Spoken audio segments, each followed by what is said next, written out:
Aphrodite danced and Vulcan cursed, and Zeus swore he'd do his worst, and Orpheus played upon his lyre the day Prometheus stole fire.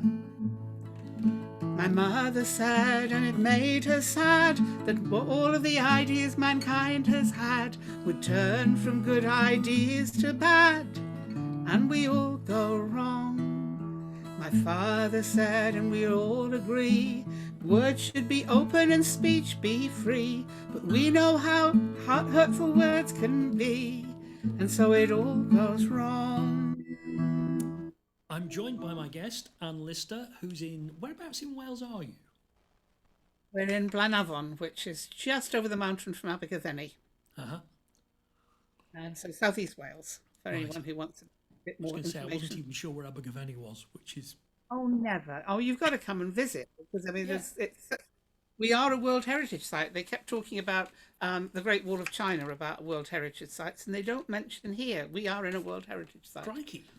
The question I always ask people when we start these things is to talk about their first encounter with the as a previous guest described him, the God and King that is Martin Carthy. That's an interesting one, because he seems to have been in my life all for as far back as I can think. It can't have been.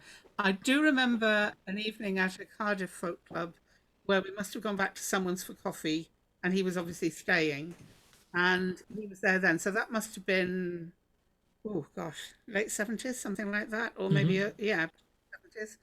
Must be earlier, because I mean I'm sure I knew him at university as well. So maybe early 70s, in fact, or late 60s. I'm just waffling here. Yeah. I just have known his music for a very long time, it seems like, and then over the years, we've met at various places, and it was quite funny because I mean we're not close friends, but he's met me on a few occasions. And there was a time I was out in California doing it, and we'd gone out for an evening out, and he was performing at the Freight and Salvage. Yeah. And I went up. I think I'd seen him the week before in London at Sheila Miller's club, and then I saw him at the Freight and Salvage and said, "Hello, Martin." And he did the best double take I've seen in many a year. And to his credit, who it was, because it's very hard when you meet someone in a different context to sometimes remember why you know who they are. Yeah. He did. Aphrodite danced and Vulcan cursed, and Zeus swore he'd do his worst, and Orpheus played upon his lyre the day Prometheus stole fire. And fire can warm us, but fire can burn. The smallest mistakes will make it turn. There are always more lessons we can learn till we get things wrong. There's good in dark and there's bad in light. It's never as easy as black and white. Beware of anyone who says they're right, because they'll get things wrong. Aphrodite danced and Vulcan cursed, and Zeus swore he'd do his worst, and Orpheus played upon his lyre the day Prometheus stole fire. There was also a dinner party at which I'm fairly sure he was present. I was sharing a house in Golders Green in the late 70s, and the Watersons were invited to dinner. I was one of the people in the house. Was I don't know if you ever have you come across Bonnie Shaljean? The name, I don't believe I've heard much of her, not knowingly. Right. She lives in Ireland now, but at the time she was one of our housemates, and she knew the Watersons really well. So she invited them round for dinner, and it was all a bit embarrassing because in the house we had a poltergeist. Right. And I think, and all sorts of odd things would happen. And what happened that night was the poltergeist decided it would be a bit of a lark to take all our dinner plates. We looked everywhere. We had one flatmate who was something of a liability and often would have things in his room, but that was the first place we checked, and there were no dinner plates. So we had to serve this meal up to the Watersons on quiche tins and saucepan lids, and it was very embarrassing. So that I'm very sure Martin would have been there at that time, but not necessarily singing it. So how did you find folk music then? It Or how found did me. folk music find you? Yes. I was a child of the 60s, and one of my friends at school, oh gosh, as soon as I saw the Beatles, I wanted a guitar, and Yeah. that was it. My best friend at school and I nagged our parents, and we were given for Christmas that year identical cheap little plywood things that because parents on both sides thought we would be a 9 days wonder and we wouldn't bother with it, so it wasn't worth spending money. But having got the guitars, we then needed repertoire, and our school, because it was Wales, we did quite a few folky type things in Right. school anyway. And then we came across the Clancy brothers. My friend had an aunt in Canada who sent her Joan Baez and Joni Mitchell and Paul Simon before most people had heard them here. Yeah. So we were in on that level. And then we started going to, there was a local, wasn't that local, across Cardiff, there was a Methodist youth club where the people used to do some music after. We weren't religious at all, Yeah. but we went along and up afterwards. And there was a guy who could play the guitar almost as well. Well, he could play Angie, which, if you could play Angie at that time, That you was the were in. test, wasn't it? That was the test. And then I started going, there was a folk club in Cardiff at the time called the Locomotive. Yeah. And it was a seedy little place. Still is. I think it still exists. I'm not sure if it's called the Locomotive. And that was where the folk club was. So I managed to get my dad to drop me off there, or I had to catch 2 buses to get there. Oh, fantastic. And the first time I went was with this guy who could play Angie, who I fancied secretly. And Well, he could play Angie. Who can blame you? exactly. And I went along and I watched what was going on. And I thought, okay, I'm going to do a floor spot. Yeah. So the following week, with my guitar and I did a floor spot.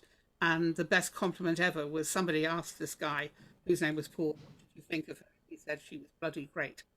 Well, And I hey. thought that was, and so, but actually quite soon after that, they were offering me paid gigs, not necessarily at that club, at different places. So I moved fairly rapidly up the, Yeah. up.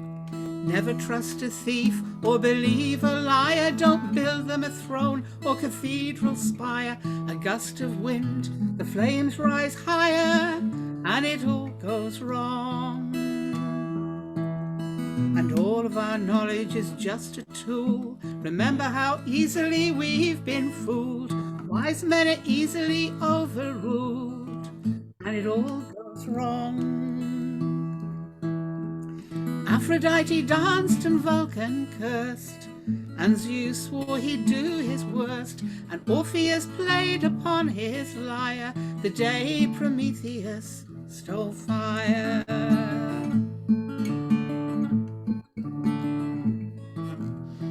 You started going to folk clubs when you were some time ago. Yes, Now, and I was very young. I first came across you as a songwriter, as you wrote Moth, which Jill sang, one of the first things I heard her singing, and which blew me away by it. So how long have you been writing songs? When did you start writing your songs? This is a bit like the Martin Garvey question. I can't actually tell you. I was famous within the family for singing along and making up songs as I went along on long car journeys and Yeah. infuriating my. And then I would go out on long bike rides and make things up when I was younger. And then and then I would sit at the piano trying to make things up. When I had the guitar, then I was able to go to my room and sing in what I thought was privacy of my own room and make my song. That would have. So actually calling it writing songs didn't come until I was, oh gosh, I was as old as about 13, 14, something like that. But, and then when I did this first floor spot at the Locomotive, I did sing 2 of my own songs. Yeah. And so and people enjoyed them. So I started getting good feedback on the songs from about the age of 16 onwards. Oh, fantastic. And there was in fact a guy who turned up at the club at one point wanting to be my agent, and he thought he would make me into or manager, and he thought I could be the British Joni Mitchell. I say. I would have been 17, and I had a university place waiting for me, and I said, well, and in fact, I think it was a lucky escape. I don't. I was going to say, that's a hell of a line, isn't it? Well, the way he told it, his wife didn't understand him, and he also thought I could make a wonderful model. And I wasn't that naive. I wasn't that naive. But um, yeah, I think I had but I keep wondering. I wonder what if. You Yes, never know. Could he have done it? Would he have done it? I don't know. But I got cold feet before he had a chance to. I think that that fabulous Kirsty MacColl song. There's a guy who works down the chip shop, swears he's Elvis, but he's a liar, and I'm not sure about you. I think is Yeah, is applicable, isn't it? It's just I think so. Yeah, I mean, this guy, it was very, very late 60s, 69 thereabouts, and he turned up wearing this blazer and this roll top white polo neck jumper, the sort of thing. It was very flash for the time, but strangely out of place for the folk club, yeah. where people were not generally dressed like that. So yeah, it was. So yeah, a long time is the answer to your question. Did the gods let him go? Did the gods not care? Or do you think that they were aware that the flames would spread here and everywhere? And it all goes wrong. Warmth and power, heat and light, a beacon of hope in the darkest night. Fire is a gift if you treat it right. But it all goes wrong. Aphrodite danced and fought and cursed, and Zeus swore he'd do his worst, and Orpheus played upon his lyre. The day Prometheus stole fire, the day Prometheus stole fire.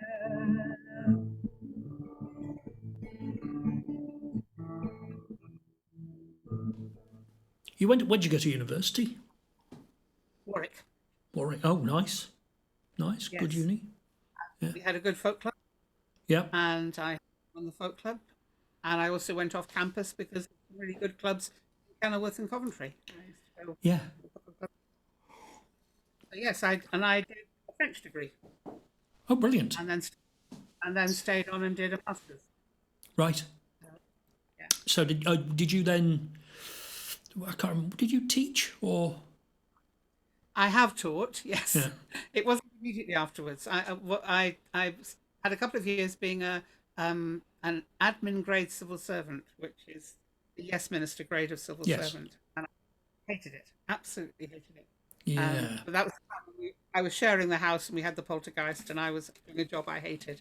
Yeah. After 2 years of being a flunky in the Department of Education, I took the chance to go and work and live in France for 2 years. So I went out and lived in Lyon in Oh, France wow. and, and taught English there and had a wonderful time. And that's the point where I wrote Icarus because I was Yes. out of the country. I read a wonderful book. I've got a copy on the shelves now. Michael Drayton, The Testament of Daedalus, and that inspired the Song of Icarus, or the version of Icarus that people know, because Yeah. there were others before it, but this was the final one. Well, it's. I mean, it's such a powerful myth, isn't it? And I love what you do with it as a song. And how do you? I've I've written a very small number of songs, and mostly what's happened with them is they've gone, write me. They've knocked on my skull and said, I am a song, you want to write me, get it writ. And it's been very much a process of just listening to that muse and going, all right, and writing it down as quickly as I can, and then working out what the tune is. But how do you go about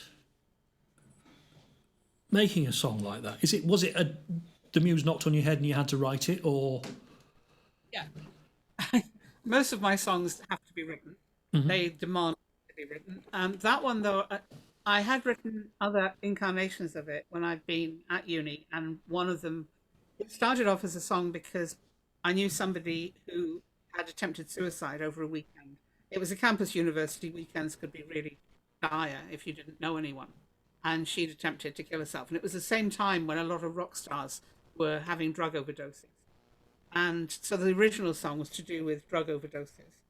And but then it kind of took on a different flavour after I read Yeah. the Michael Drayton. Am I thinking of the right person? Is it Drayton? Anyway, once I'd read the book, I will think of his name when I don't need it. It's behind me somewhere on the bookshelf. it made me realise that there was a different slant on the whole thing, Yeah. and I put myself centre stage and changed around a bit.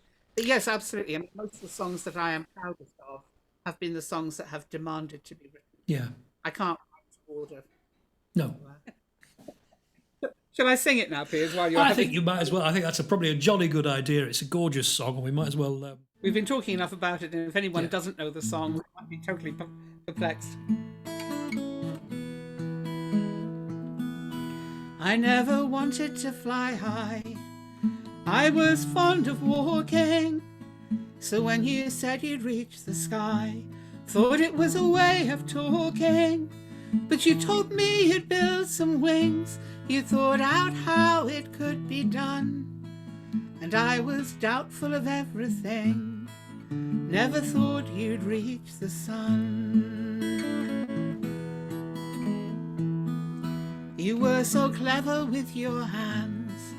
I watched you for hours with your glue and rubber bands, feathers and lace and flowers, and the finished wings gleamed so bright like some bird of glory. Began to envy you your flight like some hero's story. You asked me to go along with you, tried always to dare me, but I looked at the sky so blue and said the height would scare me. But I carried the wings for you up the path to the cliff face, kissed you goodbye and watched your eyes already bright with sunlight. It was so wonderful at the start to watch you soaring higher. It was a pain deep in my heart. The wings seemed tipped with fire, like some seagull or some lark rising up to heaven, like some ember or some spark vanishing from earth forever. And I believed you'd reach the sun. I believed all you told me. You'd do a thing no man had ever done, and catch a star to please me. But then I saw the white wings fold, saw the feathers tremble, and watched you fall like a ball of gold. The waves and waters ripple. And there are some who are born to rise, some are born to follow, some who head straight for the skies, some walk in the hollow. But as I watched your body fall, I knew that really you had won. For your grave was not the earth, but the reflection of the sun.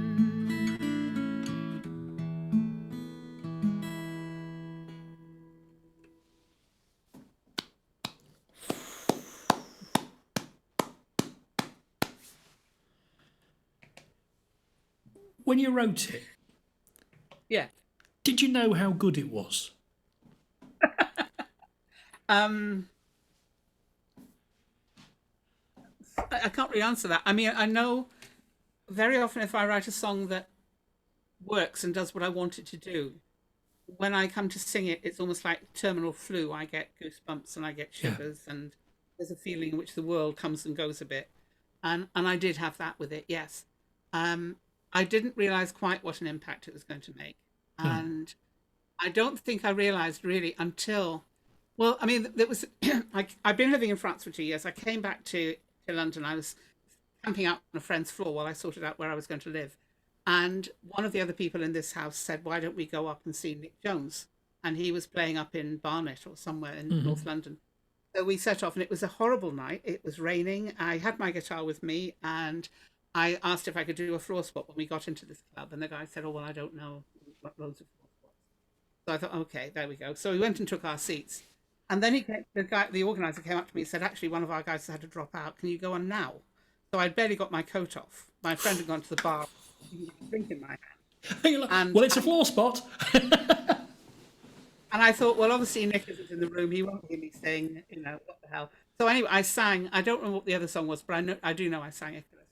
And when I went back to my seat, um, obviously people reacted. But then Nick, when he took the stage, he said, "Who wrote that?" And I sort of sat there saying, and that's when Fantastic.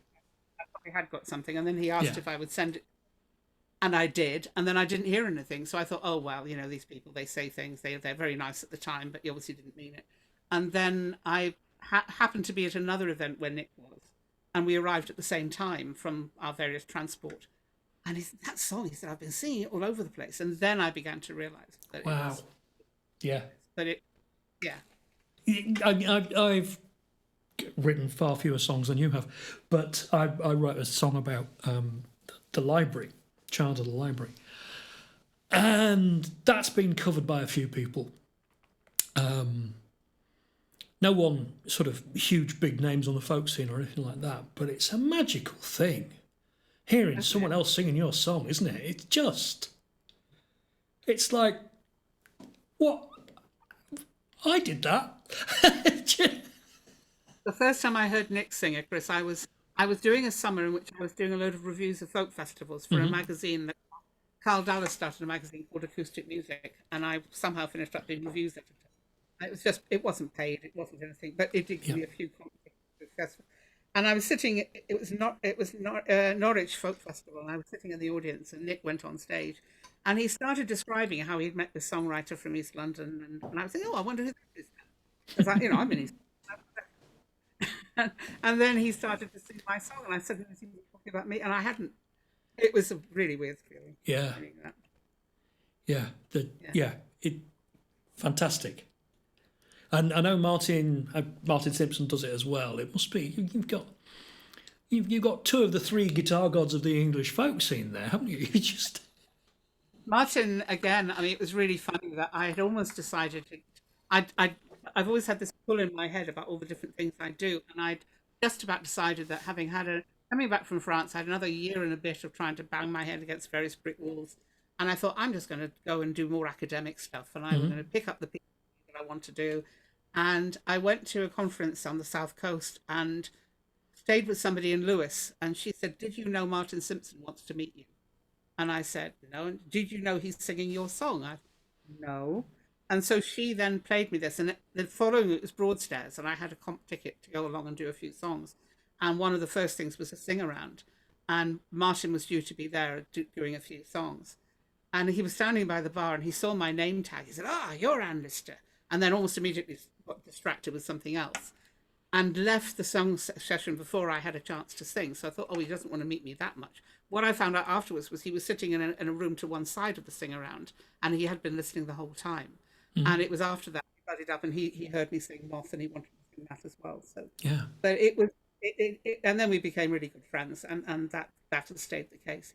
Well, I mean, Moth is just yeah. When I first heard Jill singing that is an amazing piece of songwriting. So was this? So when did Anonyma happen? That was you and. That happened as a result of that Broadstairs festival. It was the weirdest thing. I mean, I'm always a bit skeptical about people talking about astrology and all that stuff, but you've got to wonder what was in the air, because on the evening I met Martin, I also then met Mary, who had also just met Martin, and also Dave Waters. I mean, I'd met Dave before through Nick Jones. So it was like that we all budded up at that point, and Mary and I were camping not far from each other, and we started just knocking a few ideas around. And she invited me round, and really, I wanted to. She had a synthesizer, and I hadn't actually come across one before, and I wanted to have a go with her synthesizer. So I went round for dinner one night, and we played around with the synthesizer, and suddenly we realised our voices were just fitting, and Yeah. we didn't have to work at all. Yeah. And we went and after our first floor spot, we had about 3 gigs offered on the spot. So we thought we've got something here. And then eventually Martin Simpson then produced the Anonyma album, the one album we made, and he was producing for that. So Yeah. it was all in the mid-80s. It's miraculous, isn't it, when you find that kind of vocal blend and you've not got to work on it, and it's just like, yeah, we are phrasing this the same. Our harmonies fit. Our voices sound good together. you've kind of got to do something with that. You can't just leave it to one side. Yeah. But we found that we also would, a couple of wonderful moments where we would both forget the same verse. Yep. And there was our other favourite moment was a couple of times where we would both hesitate over a word and then come up with something that was not. I'll give you one example, which is the one that immediately comes to mind. There's one of my songs called "How to Stand Still," and it has said the one thing I know about is walking away. That's what it should be. And we both got to this line, and both of us, I think, thought it's running. No, it's not. It's walking. So we both sang with perfect conviction. The one thing I know about is walking away. And I don't think anyone in the audience even noticed we'd done it because we were so definite that we got it. Yeah. And another one, a song Rosemary, and one of the lines is that he will find another lover. No, I will find another lover. I will find another man. And somehow, and then he will find another woman or something. Somehow we came up about he will find another lemon, which was quite nice. Nice. Obviously, needed so singing it in perfect sync as well. That's the thing that's where magic happens, isn't it? I remember Liza talking about the Watersons and the good old way. Apparently, they never sang it twice the same way twice. They always forgot a verse, and all of them forgot the same verse, which is. I mean, they were special, weren't they? Oh yes, and I loved singing along with that. It was one of my favourite things on a long car journey is put something like the good old way on, and then I'm adding my own harmonies. Yeah. Turn it up to 11. Geert Laldy. But I think I told you, I first heard them on Jill's record player. Turned up to 11, and I think it was Frost and Fire, and it was just. Holy shit, how have I not heard this before? How have I managed to miss this? Magical. You've just done a PhD? Yes. What's that about then? How long have you got? It's about an hour. Something I first wanted to do when I first graduated. It's about a story of one of King Arthur's knights called Jouffre. Mm-hmm. And Jouffre goes off in search. He's out to revenge an insult done to the king, and along the way he meets a lot of different enemies, some of which are more. It's more Monty Python than it is Mists of Avalon. It is a bit of it's a rollicking yarn. Is I think how you best describe it. He goes from adventure to adventure. He's a Marvel superhero. He never gets seriously damaged in any. He has a whole building fall on him at one point, and he's still okay. He gets up. He gets a bit tired, but he doesn't actually, have any life-changing injuries or anything like that. And along the way, he also falls in love with the most superbly feisty heroine, and eventually he achieves everything he means to. And the author finishes the lovely words of something like, "And now he's got everything he wants. I think it's all turned out well for him." So it's a nice ending. And it's written in Occitan, and I believe it was written in 1225, probably in April of 1225. When you say written, do you mean written or written down? Written down, yes, but probably created in around April. But right. I don't. When it was written down, we can't tell, but it would have been written down at some point before the end of the 13th century. It was written down.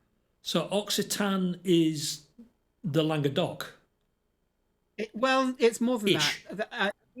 It's much more than that. It was a lot of southern and western France, bits of northern Italy, the Balearic Islands. It was also the language by the troubadours. So it was a literary language across all of Europe, and it was spoken by the family of Eleanor of Aquitaine and her kids, Richard Coeur de Lion. I think what I meant is it's literally the language where we is oc rather than Yes. I was just because at one time they referred to it as Provençal, and the problem with that is people then think in the same way as a cookery dish, which is Provençal, comes from a specific area, and Occitan is much bigger than that. It was a broad area of country, and so this is kind of like because the other sort of Arthurian side myths, apart from the Grail quest and stuff like that, things like Gawain, which end up being certainly in the versions that I've read, and I've not done any big digging into sources because I'm a dilettante where this is concerned.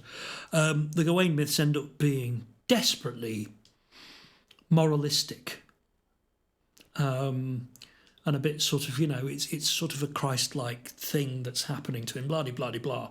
It sounds like Joffrey's not really like that. It's more sort of courtly love and shenanigans.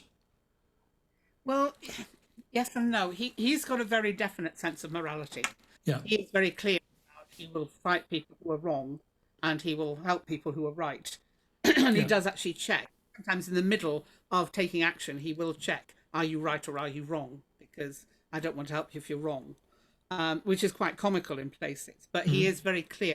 He's also determined that he's been sent by God, particularly after he encounters a demon in the woods, as you do, and has to deal with him. And he's later rescued by a hermit because that's what has to happen.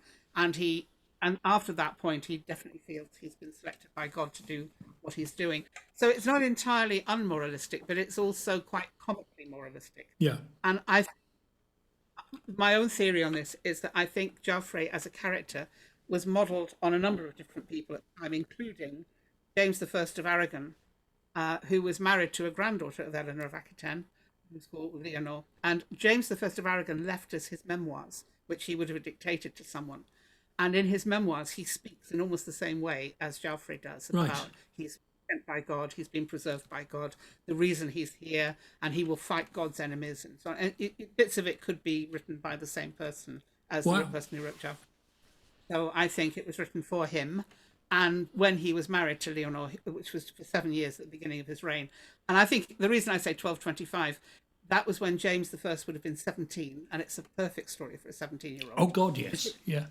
Particularly one with a messianic complex. And also, in 1225, he announced that he was going to lead a siege against the Muslim fortress in southern Spain called Peñíscola.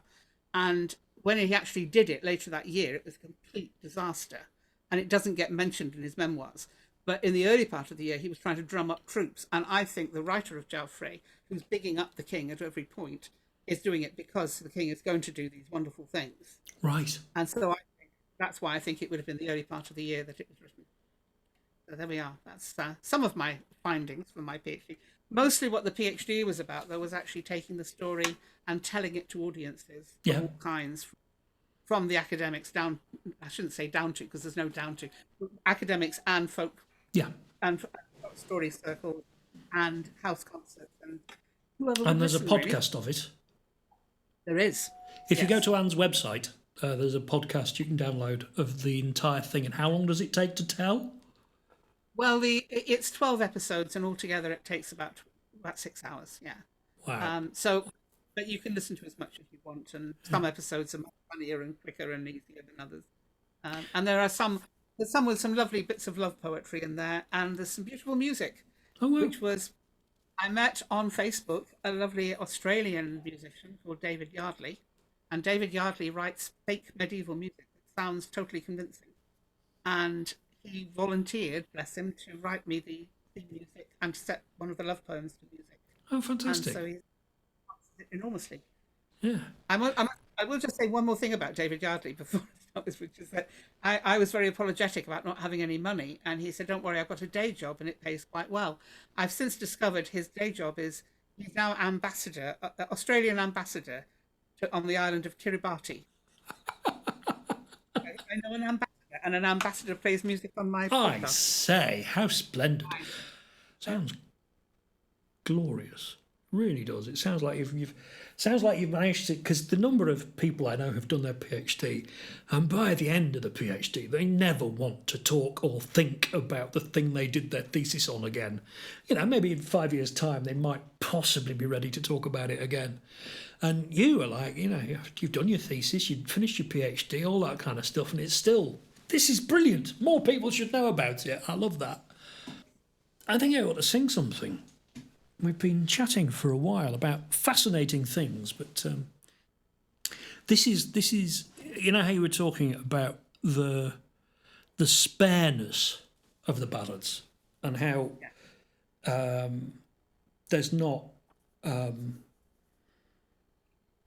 there's not a spell. You look at them and you think, could I take that verse out? Could I take that verse out? And very often the answer is no.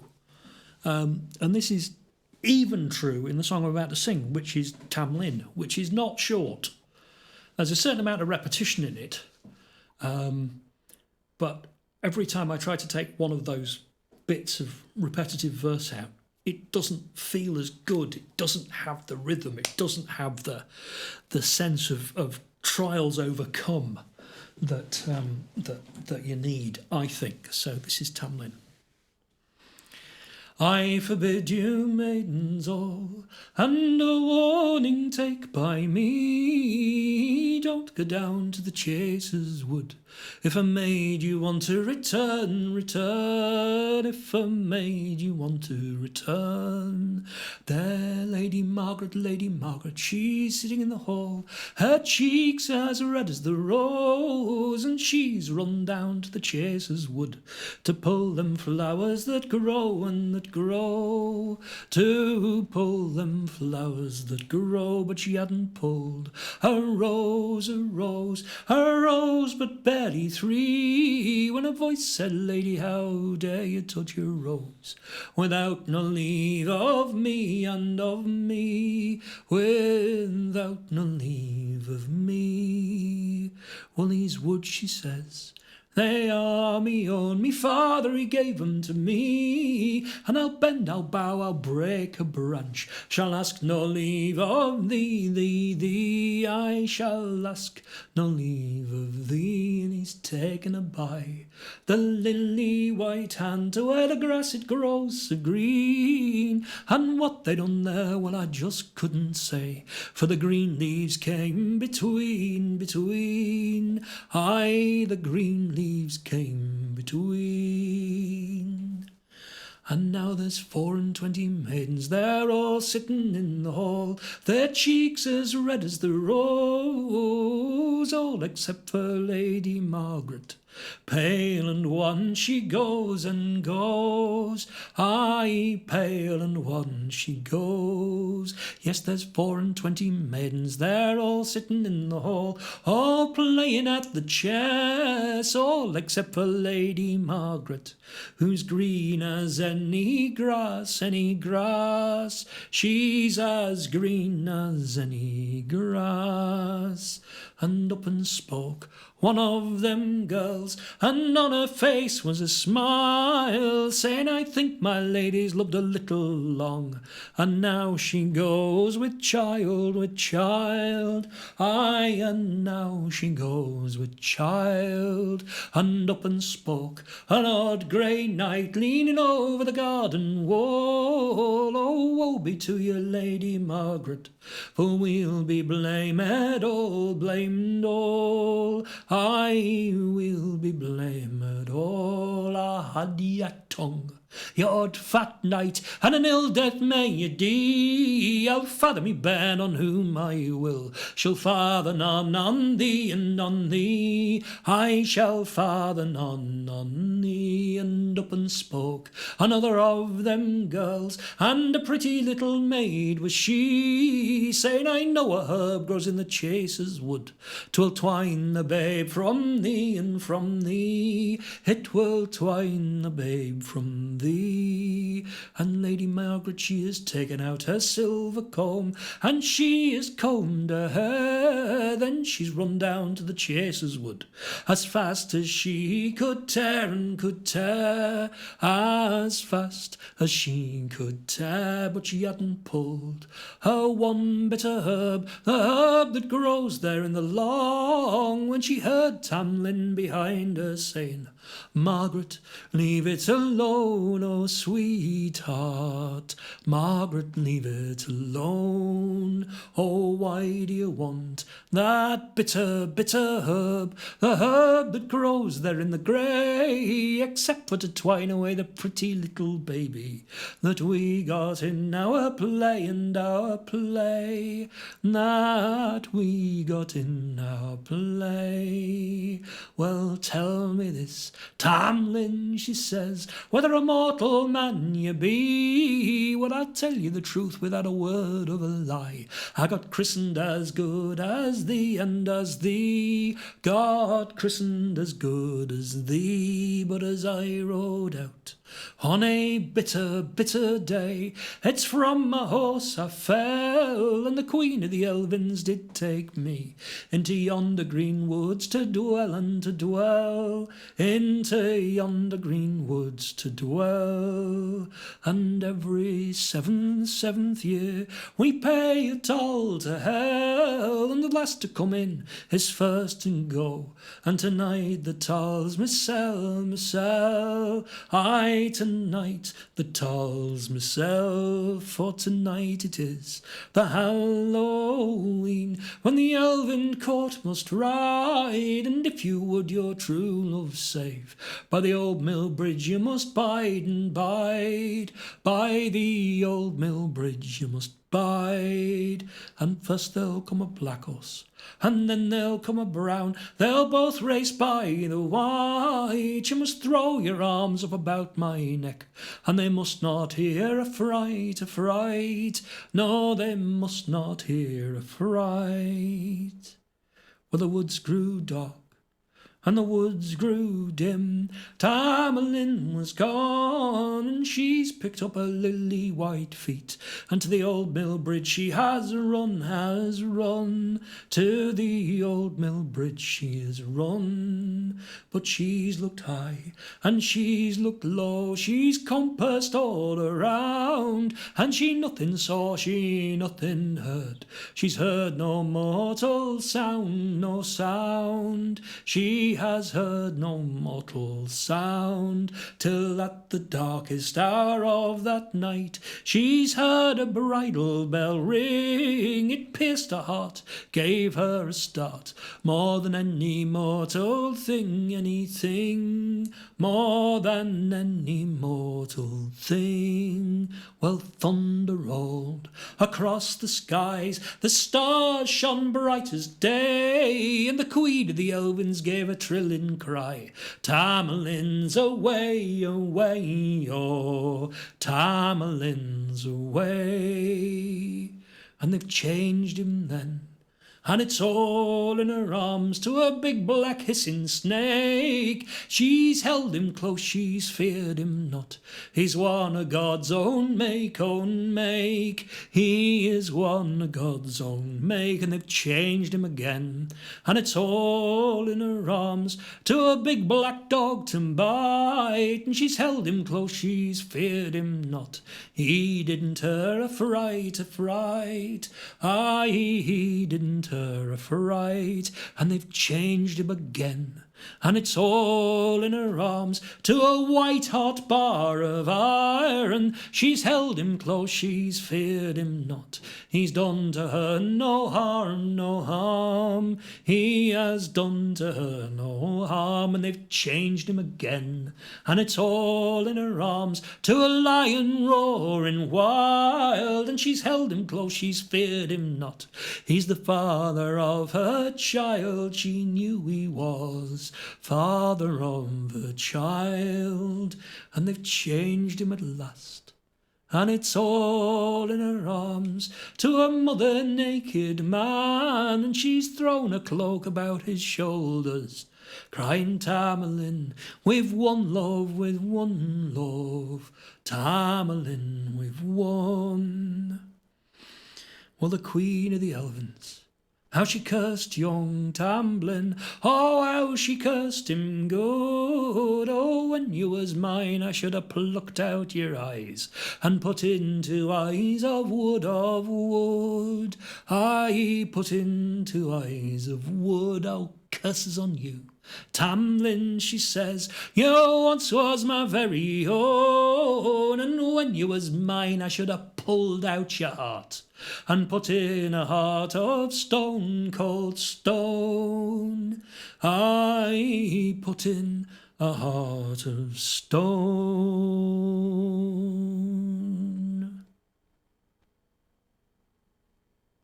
There you go. Ooh. Yeah, it's a powerful, powerful story, isn't it, within that song? Yeah, yeah. Hell of a song. Let me just turn my microphone back up again. My headphones back up again. Yeah, just that extra verse that I found in something, I can't remember where now, about the old fat knight leaning over the wall. I just love it. I love it where it makes it even more of a modern woman, you know, of someone who knows her mind, and that's a glorious thing to find in a folk song. I think there's a depressing shortage of them. The heroine in Joffrey has a couple of moments where she is just delightfully real. And my favourite point is that Joffrey and her name is Brunesen. They're on their way to get married, and they are accosted by a couple of women in tears coming up to them on horseback. And these women have been to Arthur to ask for help, and Arthur's turned them down. So they're asking Joffrey if he can go and help the one woman she needs some help. And Joffrey's about to answer when Brunesen looks at the woman and says to her very sweetly, but between her teeth, "Lady, you're not having any of him until I've had what I want." Oh, that's fantastic. Very sweetly, but between her teeth. I just absolutely love it. She's absolutely got it there. And yeah, there's a few points like that. They come. You realise that a lot of the ways in which we imagine, well, people often lump in medieval women as if medieval was one period, when of course it spanned 500 odd years and a huge amount of countries. And there are huge differences. I mean, you can't compare an Eleanor of Aquitaine with some of the more simpering characters you get in poems and things. But Brunesen is absolutely feisty as they come, and she's quite prepared to. In some retellings later, apparently, she actually puts armour on and goes to fight with him, but she doesn't in this version. Oh, fabulous. I mean, what is it? John Bowden. I've heard John Bowden making a case for Lady Barnard in Mattie Grove's Little Musgrave as being another wonderfully modern woman. She knows what she wants. She takes it. She is defiant to the end. She's brilliant.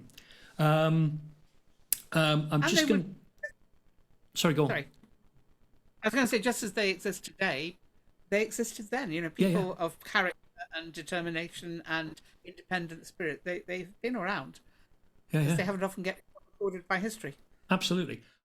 I found myself thinking about what that song made me think of was a very much simpler, but it's one of those odd encounters, rather like Tamlin. This is a Welsh folk tale that was told by a farmer up near Lake Bala, and it's recorded, and it's in a recording in the Welsh Folk Museum at St Fagans in Welsh, and I've only read the English transcript, but I'll sing you the song that came out of it, and I just called it the area. It's a gorge which is called Cainant y Cyffty, and Cainant is a gorge, and so it's a Cyffty, and it's supposed to be a story that happens there. You can apparently hire a holiday cottage up that way. I don't know if you would have the same experience, but again, in terms of lack of any detail or any real explanation as to what on earth is happening here, this is the Horseman of Cainant y Cyffty. Fantastic.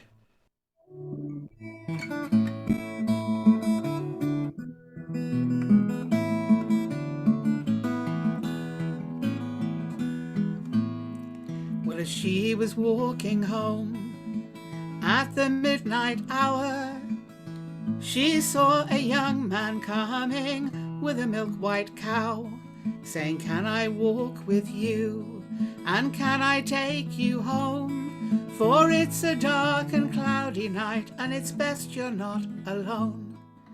Well, no, you can't walk with me, and no, you can't take me home, 'cause I'm not fond of any white cows, and I'm better off alone.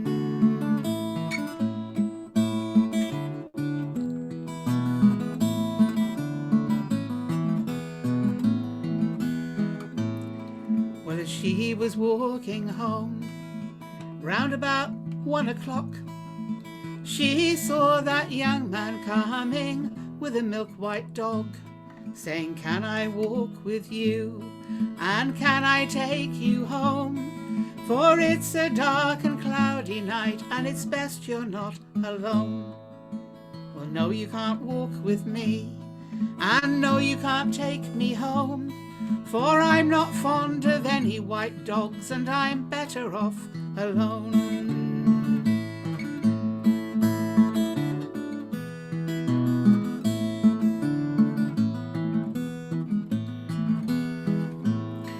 Well, as she was walking home, 1 in the morning, of course, she saw that young man riding on a cloud-white horse, saying, "Can I walk with you, and can I take you home? For it's a dark and cloudy night, and it's best you're not alone." Well, you're a fine-looking young man, I must say I do like your style, and you can walk along with me if I'm the one that rides. So it's up in the saddle she's mounted, with a young man walking besides, and in the sky the clouds all parted, the moon and stars gave light, and they were nearly at her home, so nearly at her door. But then a great gate rolled behind her, and another gate before. So now she couldn't go forwards, and now she couldn't turn back, and something rolled across the sky, and everything turned black.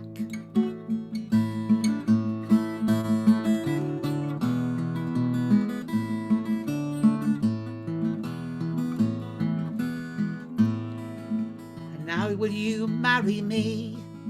"Well, how can I answer," she said, "when what I want is to be out of this fix and safely home in bed?" "Well, bring me your answer," he told her, "in a month and a day." And suddenly those gates all parted, and she rode on her way.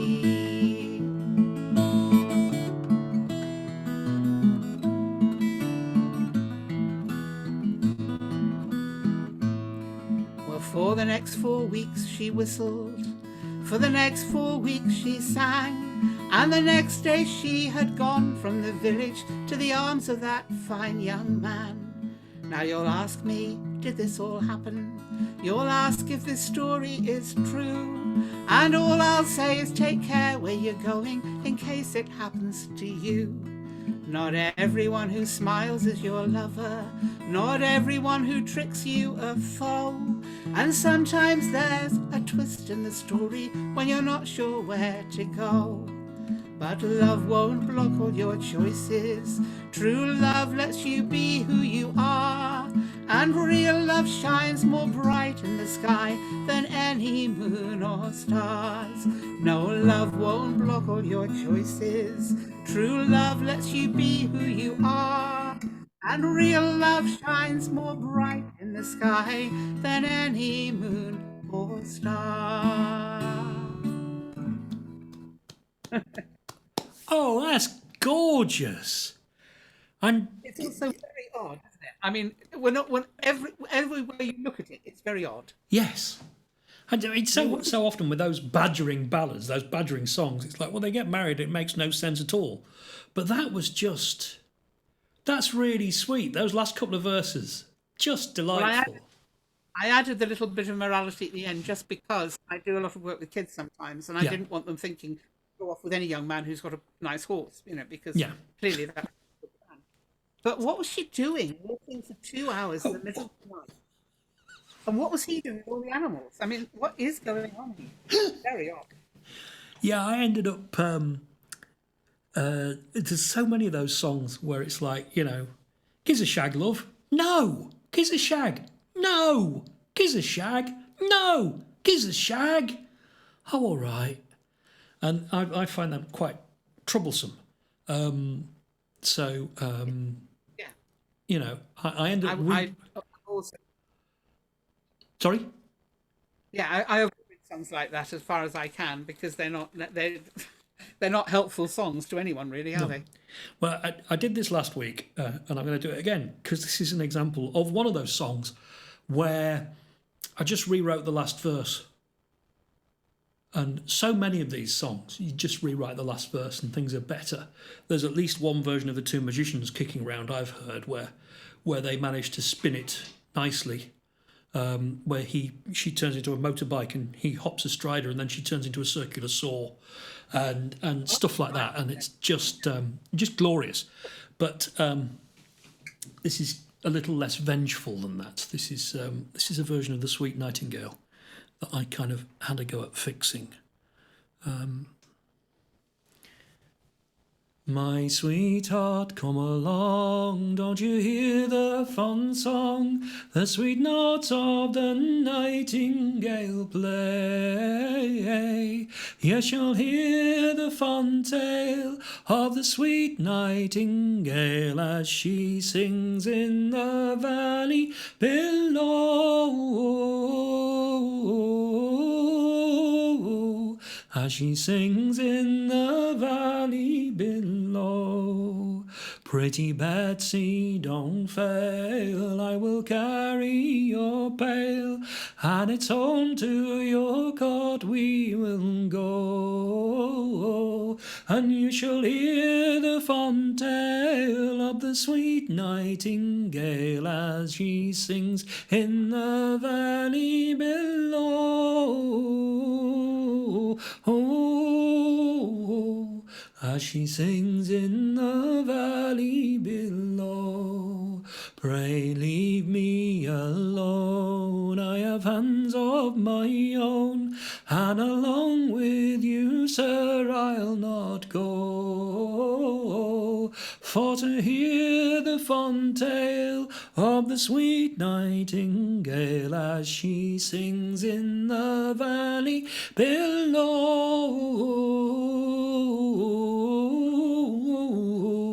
as she sings in the valley below. Come sit yourself down with me on the ground, on this bank where those primroses grow, and you shall hear the fond tale of the sweet nightingale as she sings in the valley below,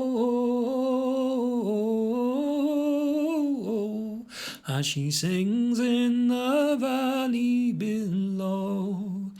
Well, he kept up this talk till he got kicked in the fork, and he fell where the stinging nettles grow. And she is still not afraid to walk in the shade, nor go down in the valley below,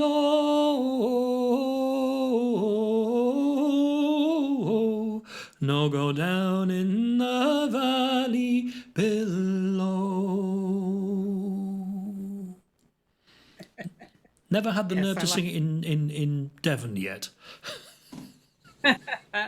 I think it would go down fine. I was just thinking this is a perfect way as well to bring in a request I've had from Christina Pritchard, and she Cool. asked me if I would sing my song about Demeter's daughter. Brilliant. And we're back to the Greeks again.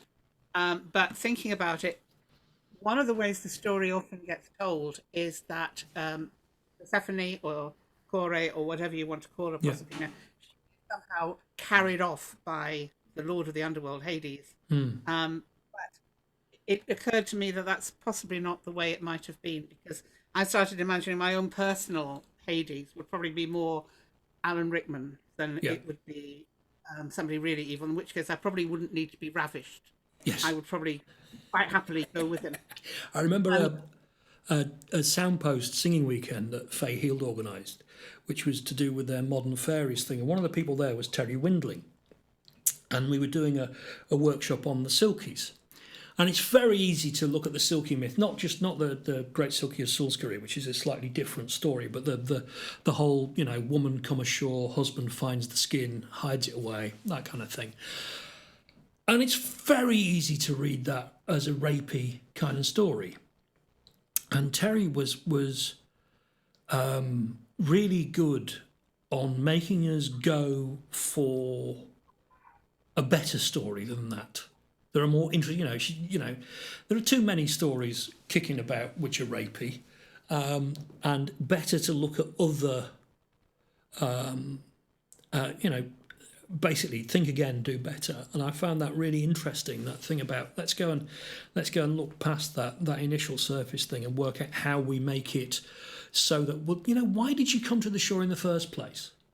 Why did she?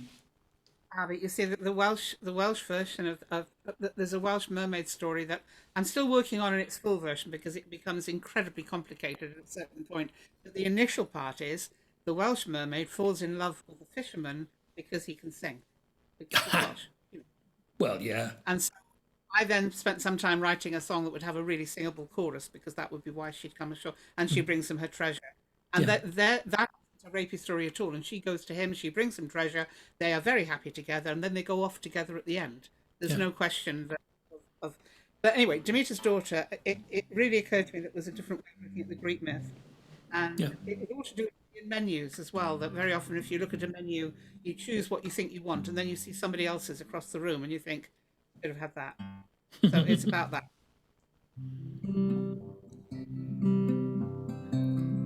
Picking flowers in the field in the springtime of the year, I heard the sound of chariot wheels, was afraid with nothing to fear, for there he stood with his eyes like coal, his face as dark as a night in hell. There he stood with his eyes like fire, said, "Fair lady, I wish you well." They say he forced me, but that's not true. Of my free will I followed him down to his dark place beneath the hill, to his dark palace below the ground. There he loved me and I loved him, though all the world there was icy dark. We never noticed the light was dim, with a bright light inside our hearts. They say above us the world grew cold, leaves and flowers began to die, the fruit trees withered and grew old, and darkling clouds covered all the sky. My mother searched hard and tried to find a pathway leading down from the sun. Long she travelled with troubled mind, till she walked where we once had run. I still remember the dreadful hour. She stood before us and begged me leave, her dress of sunlight, her face of flower. His face behind me so full of grief. We made a bargain and made it sure. We made a contract and made it sound, that I would stay with her for half the year, the other half come below the ground.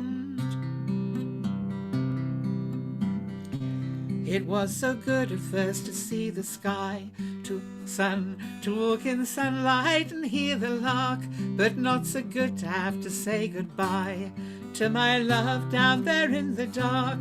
Yes, it's true then that life is good, and I've learnt the lesson it can teach, that you can never have all you want, and you never want what's within reach. The fairest flower that ever grows far deep inside a bush of thorn, and happiness then is like the rose.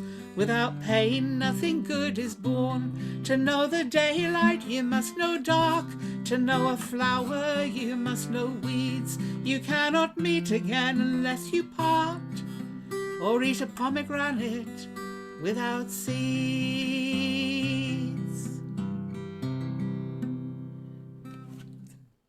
Yay! Gorgeous. An object Gorgeous. lesson in there. Do not allow yourself to second guess yourself. When I would have sung the right word if I hadn't thinking the wrong word. There was someone I saw had a really insightful thing about the Simone Biles pulling out of the Olympics with the twisties when she kind of lost herself in the air. And it was a singer. She said, I've never had the twisties, but I have had that moment halfway through a long song where I have completely forgotten where I am in the song. And I mean, the the horror of that. I mean, you're going to grind to a halt. It's going to be embarrassing, but nobody's going to die. Nobody's going to have a crippling injury. But just that really was an image that really, really brought it home to me. How, because that's so mortifying when it happens to you, isn't it? And just the thought of that with then the added, oh my God of it. I don't know how she. No, I was thinking about Fred Redlock's version of The Boxer, and what was it? In Sir Patrick Spens, I quite forgot the 40-second verse, so I sang the 30-second twice as fast and in reverse, and no one noticed. Yes. Yeah. Yeah. Jill once sang, "Is not your horse upon its perch, your hawk is eating hay," in Little Musgrave, and she's never sung it since.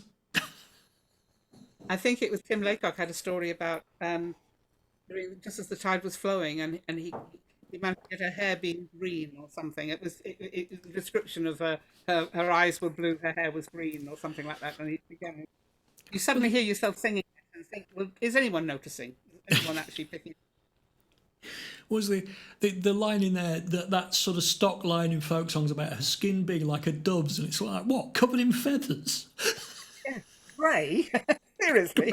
Grey and feathery? Are you sure? Well, no, it's white, wasn't it, really? The collared dove in England isn't a thing until the 1950s. Astonishingly late introduction. And what I'll go for is another ballad that is the absolute opposite of Tam Lin. But again, there's not a spare verse on it, clearly, but there's also nothing you could add to it that would make it a better song, I think. So I like it for that. This is well, you'll work out what it is by the time I've finished singing it. High upon highland and low upon Tay, Bonnie George Campbell rode out on the day. Saddled and bridled and booted rode he. Home came his good horse, but never came he.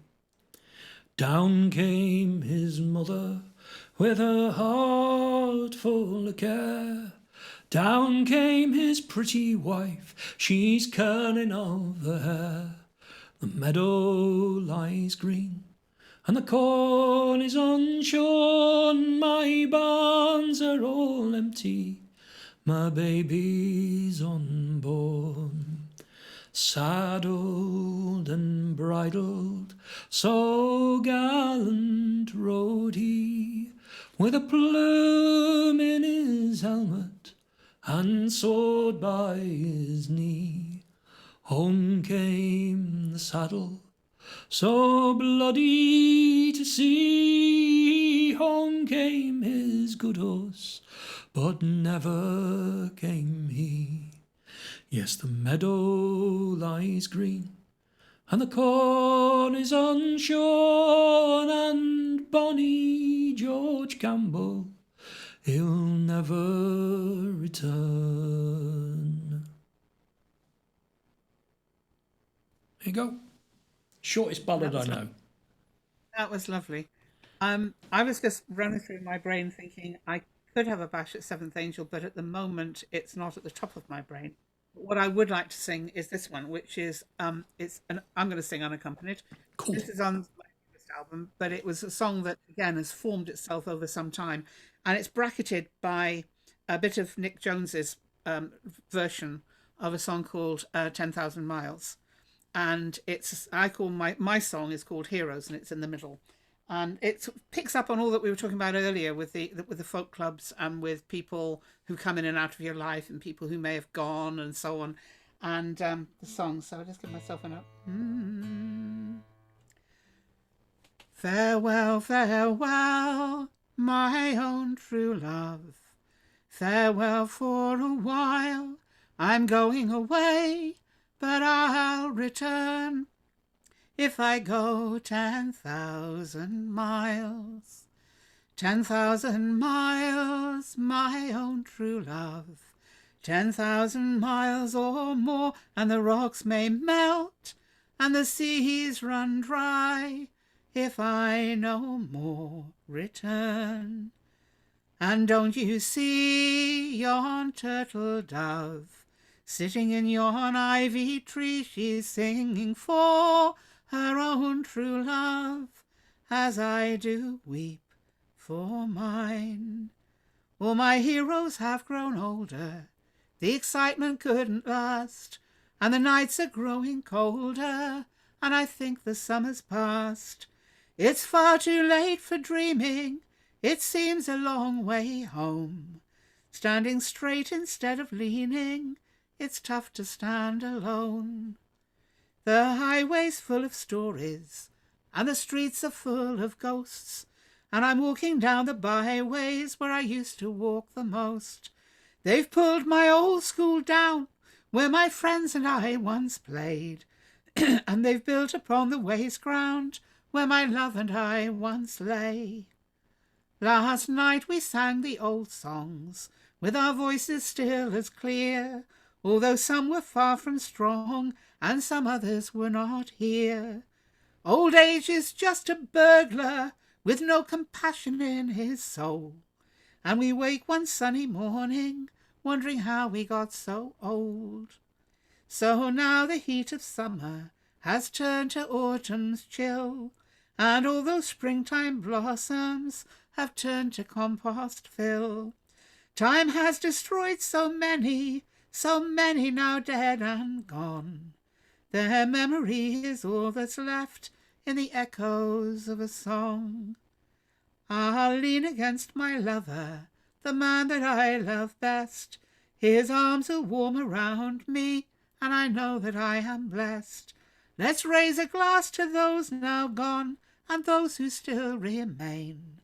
I'll set my sights on what's to come, and start to sing again. But oh, come back, my own true love, and sit a while with me. For if I had a friend in all this world, you have been that friend to me. Oh, I say. That's gorgeous. Thank you. Oh, what a fantastic song. Thank you all so much for coming by and singing. Thank you to my guest, Anne Lister, who is not a lesbian from the 19th or 17th century. No. She's a wonderful living human being here in front of us. If you're Googling Anne, do remember Anne Lister musician or Anne Lister storyteller, or you will get somebody else entirely. It's been a pleasure. It's easy to see it's not me. I'm not a rich landowning person from Shimpton Hall. I think you can probably tell it's not me. But thank you very much, Piers. It's been an absolute delight. Brilliant. Thank you. It's been an absolute thrill and a pleasure. And thank you for talking about Geoffrey. That sounds absolutely fascinating. I can see why it kept you occupied. Why you've had a bee in a bonnet. I mean, you must have had a bee in your bonnet about him since you were 21. That's yeah. And tonight I've barely scratched the surface with what's fascinating. So yeah. Thank you very much. Thank you again very much, chat. You've been a pleasure. I'm just passing on the where have we got? Linda Gowan, splendid evening. Thanks both. Look forward to the next one. Christina Pritchard, lovely evening. Thanks. Excellent. I have no cassette player anymore, but digital albums are good. Carrie Bates, thank you. It's been a lovely evening of song and chat. Anyway, thank you all so much. It's been a pleasure. I'm going to fade to black and turn off the recording now.